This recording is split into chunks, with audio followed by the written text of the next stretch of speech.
Welcome to my channel, Train, Don't Strain with me, Mountain Jace. In this series, I want to demonstrate exactly how to target a muscle using the core tenets I expounded in my earlier Foundations of Fitness videos. If you haven't yet had a chance to watch them, I strongly encourage that you do. They will revolutionize the way you approach your gym training sessions. So, what I'll show you today is me hitting my chest to ensure I go deep into the debilitation zone. This is the zone by which you have micro-torn so many muscle fibers that the body is forced to triple B, build back better. But before I get to the training itself, I want to highlight a number of key technique elements that must be respected if you want to go from only getting 10 to 20% of the gains available to you, which most people do, unfortunately, to reaching the kind of levels that will guarantee, over time, that you build a stronger and fitter body. The first extremely important element is that on every machine or workout exercise, there are usually 2 points at which people throw away great chunks of performance gains. By which I mean, they avoid engaging the muscle. In fact, they all but do the exact opposite and let it rest. By taking advantage of the fact that when the relative weight on the muscle becomes 0, then any slight injection of effort has a disproportionately large effect on raising an external weight. Let me explain. In the press-up move, when my body is almost touching the floor, it's very easy to get my body to then accelerate upwards for, say, the first 2 to 3 centimeters. The reasons are a little complicated, but it's all to do with the way the body is designed. The key thing is to fight against the natural urge to take advantage of this cheat zone to send your body flying up through the first 30% of the move with very little muscular activation, and then use this momentum to only add small injections of energy real time until at the top, when the arms become almost straight, and thus the weight of my upper body flows down to the earth through bones rather than muscle. Rather, make sure you start slowly and maintain a constant pace through the entire up or positive range of movement. If you don't, then basically a third of your gains will be lost because you're simply bouncing and then adding the smallest amount of direct energy until at the highest point no energy is needed.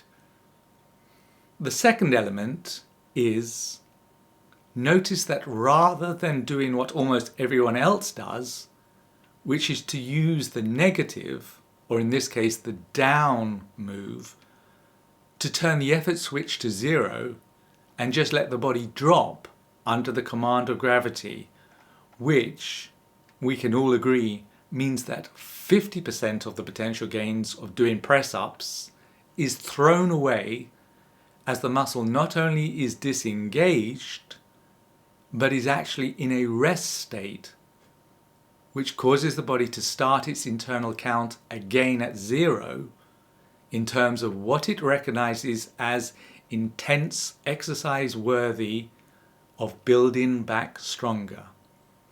See my video number 3 in the Foundations of Fitness series called Stairway to Heavenly Gains for a more complete explanation of this phenomena. Also, note that I use a 1:3 ratio for the positive to negatives, i.e. for 1 unit of time it takes me to complete the up move range, I force through full muscle engagement that it takes at least 3 units of time to travel back down again. If you do this, I promise you'll see the following happen. You'll breathe more heavily than you ever have previously because you're burning tons of oxygen as you override gravity's will to pull you lower and instead command your body and your muscles to work slowly and fully every step of the way along the negative section. Because of this, you won't be able to do as many repetitions as before. Now your muscles won't be resting for half the entire movement as you drop to the floor. Plus, you won't be bouncing without chest-only effort in the first 30% of the range. These two things combined means that your performance output will appear significantly lower, i.e. you'll go from 10 repetitions to 3 or 4, but in terms of actually training the muscle to incite it to grow back bigger and stronger, you will have done a great deal of enhancement. So changing these crucial elements will take you from getting barely 20% of the gains on offer to well over 70%. And remember, your body only commits to build back better when the intensity of effort and the amount of micro-tearing of your muscles gets very close to 100%. Finally, notice how my elbows are not on the same plane as my shoulders, which means energy is stolen by those muscles, but I keep them down by my side so that my fists touch the ground on the same line as the lowest point of my chest. This makes a huge difference in isolating and training just the chest muscle in its entirety. Anyway, time is precious, so let's jump straight in. Okay, so here I am getting ready to do a set of 3 evolutionarily optimal press-ups using the very techniques I describe in my Foundations of Fitness series. The first thing you'll see is that rather than putting my hands on the floor, as most people do when they perform this exercise, I prefer to make a fist and then have my knuckles make direct contact with the mat. This is because over time, a wrist that is at a 90-degree angle to your arms will create an energy traffic jam inflection point that will lead to an injury. To help me, I roll up a towel and hold it tightly in my hands to stop my fingers getting crushed. I strongly recommend you do the same. See how constant a pace I maintain. On the up move, there are no sections, especially right at the start, where I'm accelerating and then using this gained momentum to take me through great chunks of muscle fibre, which would therefore be put into a rest state. Pay particular attention to the way I control my body downwards during the negative range, rather than just giving up and letting gravity do its magical thing. You only get fit when you fight what comes naturally. So, you have to fight gravity to lift a weight, in this case, as I raise my body away from the floor, and then fight also against free falling on the way down. That's the battle that will give you 100% return on your fitness investment. Anything else, and you're faking it. Again, look where my hands are relative to my chest, on the same line, and not up with my shoulders. The breaks in between sets are where most people destroy whatever gains they've made during the exercise proper. As I explained in episode 3, called Building Impressively Menacing 3D Muscles, of my Foundations of Fitness series, you have to force the body to bring up the reserve fibers to fight in the battle you're waging. The way you do this is to make sure you start your next set before your body has had time to carry out temporary repairs on the muscle fibers worked in the last. So, my first set of 12 reps took approximately 1.1 minutes, during which at no point did my chest muscle go into a rest mode. Whereas what I see is that most people doing their set in around 12 seconds, during which 50% of the time they are resting as they free fall the negative sections, and another 30% of the time they are either bouncing at the low point or pausing when they are at the highest, so that their weight isn't being held by their chest, but rather by the bones in their arms.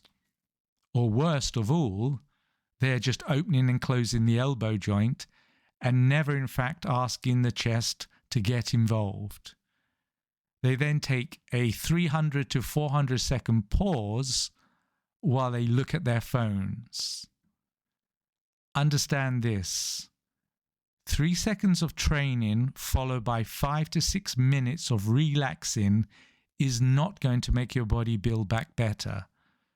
So, I train for over a minute and rest for about the same length of time. That way I go deeper into the muscle.